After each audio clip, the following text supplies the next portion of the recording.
sa mga pangunahing tinututukan ng Commission on Population and Development o CPD ay ang Responsible Parenthood and Family Planning Program ng bansa. Layunin nitong matiyak na bawat pamilya at individual ay may access sa tamang kaalaman at serbisyo upang makapagplano ng maayos para sa kanilang quality of life. Upang makamit ang layuning ito, kailangan magkaroon ng kamalayan ang mga Pilipino kung paano maging responsable sa pagpaplano ng kanilang pamilya.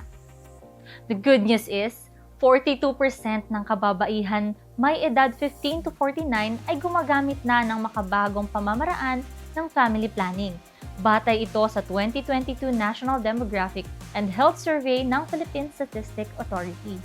Ayon naman sa 2023 Field Health Services Information System o FHSIS ng Department of Health, 8.6 milyon ang mga Pilipinong kababaihan na gumagamit na ng family planning.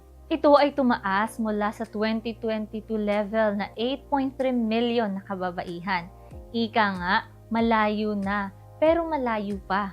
Ang mga makabagong pamamaraan ng family planning ay ang mga sumusunod. Ang mga short-acting methods tulad ng pills, injectables at condom. Ang mga long-acting methods naman tulad ng implant at IUD. At ang permanent methods tulad ng no-scalpel vasectomy at ligation.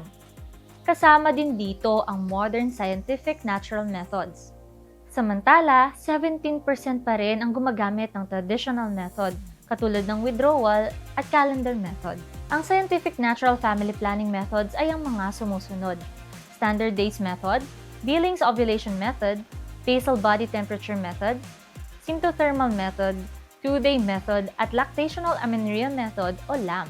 Subalit, marami pa rin sa ating mga kababaihan ang may unmet needs o yung mga nais magplano ngunit hindi gumagamit ng anumang family planning method. Kaya naman, pinalalakas ng CPD ang koordinasyon nito sa mga lokal na pamahalaan at kanilang mga partners upang matiyak na nabibigyang sapat na atensyon ang mga programang may kaugnayan sa responsible parenthood at family planning.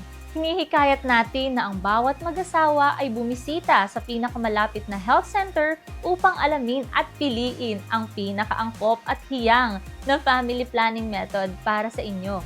Ang pagtutok sa kakayahang magplano ng pamilya ay tiyak na magbubunga ng isang planado, matatag at maginhawang pamilyang Pilipino.